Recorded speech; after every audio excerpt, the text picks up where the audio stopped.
नमस्कार, मैं एडवोकेट नृपेंद्र संजनवर स्वागत करता हूं आपका अपने YouTube चैनल लॉ डोर में। मैंने अपने पिछले वीडियो में आपको बताया था एनडीपीएस एक्ट में दिए गए सख्त से सख्त सजा के प्रावधानों के बारे में तथा ज्यादा से ज्यादा लगाए जाने वाले जुर्माने के बारे में। आज मैं आपको इस वीडियो में बताने जा रहा हूं कि यदि किसी व्यक्ति को एनडीपीएस एक्ट के प्रावधानों के अंतर्गत झूठा गिरफ्तार कर लिया जाता है, गलत तरीके से गिरफ्तार किया जाता है, या फिर किसी व्यक्ति को एनडीपीएस एक्ट में गिरफ्तार कर लिया गया है, तो ऐसी स्थिति में वह अपनी जमानत किस तरीके से करवा सकते हैं, जमानत के क्या अच्छे आधार वे ले सकते हैं एनडीपीएस एक्ट में जमानत करवाने के लिए। आज उन्हीं के बारे में मैं आपको इस वीडियो में बताने जा रहा हूं। तो आइए आगे बढ़ते हैं और जानते हैं कि एनडीपीएस एक्ट में क्या जमानत के अच्छे आधार अपनाए जा सकते हैं। सबसे पहला आधार है कि यदि गिरफ्तार व्यक्ति के पास से जो मादक पदार्थ मिला है, यदि उसकी मात्रा बहुत ही कम है या अल्प है, तो उस गिरफ्तार व्यक्ति को न्यायालय जमानत पर छोड़ सकता है।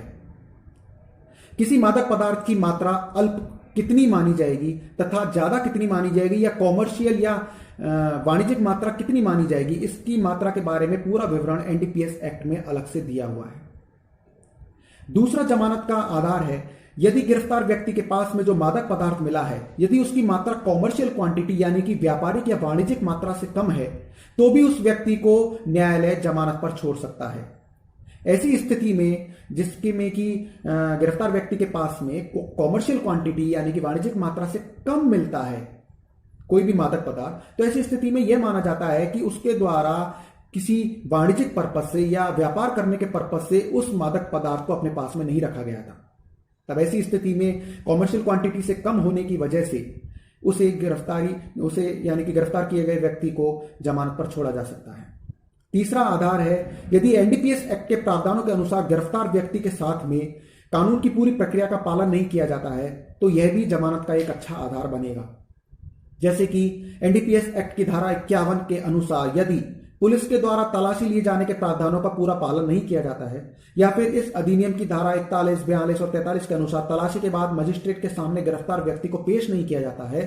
तो ऐसी स्थिति में कानूनी प्रक्रिया का पूर्ण पालन न किए जाने की दशा में भी जमानत पर उस गिरफ्तार व्यक्ति को छोड़ा जा सकता है। चौथा जमानत का आधार रहेगा, यदि जिस व्यक्ति को गिरफ्तार किया गया है उसकी गिरफ्तारी की प्रक्रिया एनडीपीएस एक्ट की धारा 50 के तहत नहीं की जाती है, तो ऐसी स्थिति में यह भी एक जमानत का अच्छा आधार बनेगा। यानी कि गिरफ्तार व्यक्ति की गिरफ्तारी की पूरी प्रक्रिया एनडीपीएस एक्ट की धारा 50 के अनुसार की जानी चाहिए। इस धारा 50 के अनुसार पुलिस अधिकारी को गिरफ्तार व्यक्ति की गिरफ्तारी से पहले उसे बताना आवश्यक है कि उसके पास यह अधिकार है कि वह चाहे तो अपनी तलाशी उस पुलिस अधिकारी को भी दे सकता है, या फिर उसकी तलाशी मजिस्ट्रेट के समक्ष भी ली जा सकती है। अब अगर पुलिस अधिकारी यदि इस धारा के प्रावधानों से गिरफ्तार व्यक्ति को अवगत नहीं कराता है, या पूरी सूचना नहीं देता है, या फिर इस तलाशी की प्रक्रिया का पालन नहीं करता है, तो ऐसी स्थिति में यह भी एक जमानत का अच्छा आधार बन सकता है। पांचवां एनडीपीएस एक्ट में जमानत का आधार है, पुलिस की रिपोर्ट या पुलिस के कथनों का पूर्ण रूप से न्यायालय में विश्वास नहीं किया जाना। यह माना जाता है कि यदि पुलिस के गवाह या पुलिस पर्सनल या पुलिस के सिपाही यदि एनडीपीएस एक्ट में गवाही देते हैं, तो उन्हें पूर्ण रूप से उनकी गवाही पर विश्वास नहीं किया जा सकता। इसके लिए स्वतंत्र गवाह या फिर आसपास के लोगों में से कोई स्वतंत्र गवाह का होना भी आवश्यक है। यह भी एक जमानत का अच्छा आधार हो सकता है। छठा जमानत का आधार है कि यदि गिरफ्तार व्यक्ति का यह प्रथम अपराध है, या फिर उसकी कोई एनडीपीएस एक्ट के मामलों की पूर्व में कोई हिस्ट्री नहीं रही है, या ऐसे ही प्रकृति के केस पूर्व में उस पर नहीं लगे हुए हैं, तो यह भी गिरफ्तार किए गए व्यक्ति को जमानत दिए जाने का एक अच्छा आधार हो सकता है।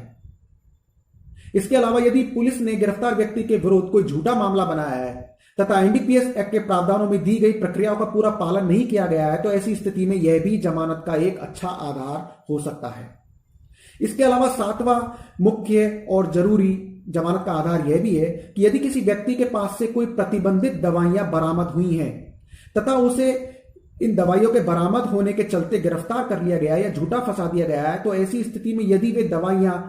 वह व्यक्ति उन दवाइयों का उपयोग यदि अपनी किसी बीमारी के चलते कर रहा था, या उन दवाइयों के संदर्भ में उसकी कोई मेडिकल हिस्ट्री रही है, तो ऐसी स्थिति में भी उस व्यक्ति को एनडीपीएस एक्ट के अंतर्गत जमानत पर छोड़ा जा सकता है।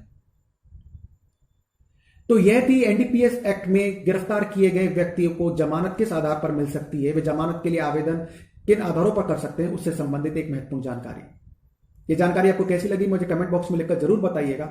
तथा साथ ही मेरे इस चैनल को आप सब्सक्राइब जरूर करें, जिससे कि मेरे अपकमिंग लेटेस्ट वीडियोस के बारे में भी आप जानकारी प्राप्त कर पाएंगे। तथा साथ ही मेरे इस वीडियो को भी आप शेयर और लाइक जरूर करें, जिससे कि किसी अन्य तक भी पहुंचे और वह भी इन जरूरी कानूनी प्रावधानों को समझ सके। यदि किसी व्यक्ति को एनडीपीएस एक्ट में झूठा फंसाया गया है तो वह इन आधारों को अपनाकर जमानत के लिए आवेदन कर सकता है।